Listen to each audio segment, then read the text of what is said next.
कानपुर में रामा विश्वविद्यालय के तीसरे दीक्षांत समारोह के मौके पर मुख्य अतिथि के रूप में मुख्यमंत्री योगी आदित्यनाथ और विशिष्ट अतिथि के रूप में विधानसभा अध्यक्ष सतीश महाना, उच्च शिक्षा मंत्री योगेंद्र उपाध्याय शामिल हुए। मुख्यमंत्री ने छात्र और छात्राओं को पदक प्रदान किए और मुख्यमंत्री योगी आदित्यनाथ ने युवाओं को प्रेरित करते हुए कहा कि युवा हर विपरीत परिस्थिति को अपने अनुकूल लाने का सामर्थ्य रखता है। जिन्होंने देश की धारा को बदलने का कार्य किया है वो सब युवा थे और युवाओं के लिए कुछ भी असंभव नहीं है, बस करने का जज्बा होना चाहिए। युवा पलायनवादी नहीं हो सकता, उसे देश काल समाज की वर्तमान स्थितियों की जानकारी भी होनी चाहिए और युवाओं को नवाचार, नए शोध और आसपास घटित होने वाली घटनाओं का अवलोकन करने की कार्यशैली को विकसित करना होगा। सीएम योगी ने कहा कि सत्य के आचरण के साथ धर्म के मार्ग का अनुसरण करना है। वास्तव में दुनिया के अंदर धर्म को भारतीय ऋषियों ने समझा है और ये सिर्फ उपासना विधि नहीं है। किसी ऋषि ने ये कभी नहीं कहा कि जो मैं कह रहा हूँ वही सत्य है, बल्कि कहा कि देश समाज के लिए जो अच्छा लगे उसका आचरण कर आगे बढ़ो। कोई सनातन धर्मावलंबी ये नहीं कह सकता कि जो मंदिर जाए वही हिंदू है और जो नहीं जाएगा वो भी हिंदू है।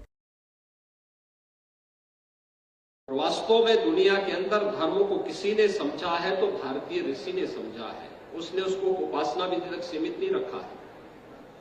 उसने ये नहीं कहा, आप याद करिए, भारत के अंदर किसी भी ऋषि ने ये नहीं कहा कि जो मैं कह रहा हूं वही सत्य है, कभी नहीं कहा।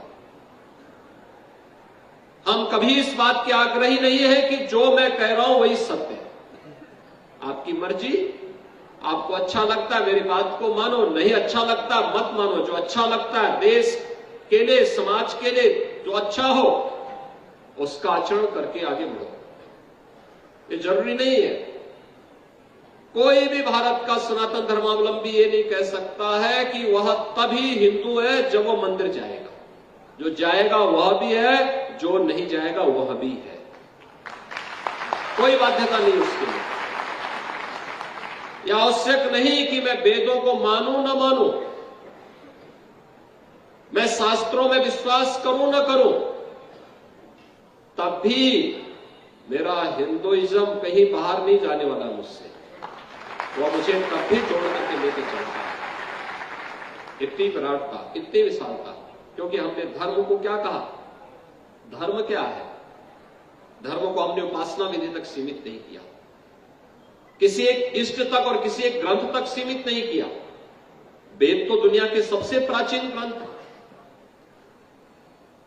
वेदों की परंपरा हजारों वर्षों की परंपरा है।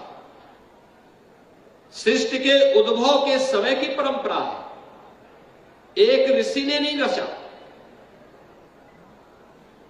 अनेक कालखंड, एक लंबा कालखंड में अलग अलग ऋषियों ने अलग अलग ऋचाएं रची। श्रवण की परंपरा थी। गुरु शिष्य को बोलता था, शिष्य उसको अंगीकार करता था।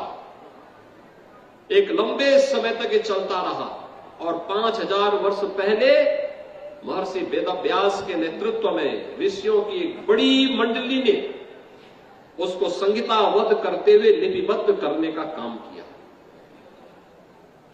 और यह कार्य कहीं और नहीं हुआ, यह कार्य हुआ था आपके जनपद सीतापुर के ही नैमिषारण्य में।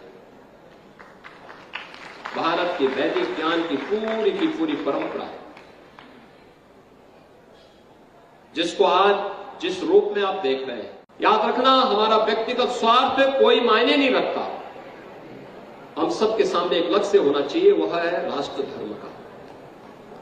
मेरी कोई भी मत और मजहब होगा, कोई भी उपासना विधि होगी, वो कोई मायने मेरे लिए नहीं रखते। अगर वो मेरे राष्ट्र धर्म के सामने आड़े आ रहा है तो मुझे उसको एक और करना पड़ेगा।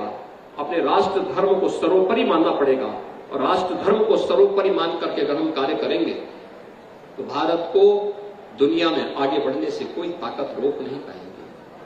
याद करना, पूरे विश्व का ध्रुवीकरण आज भारत के इर्द गिर्द होने जा रहा है।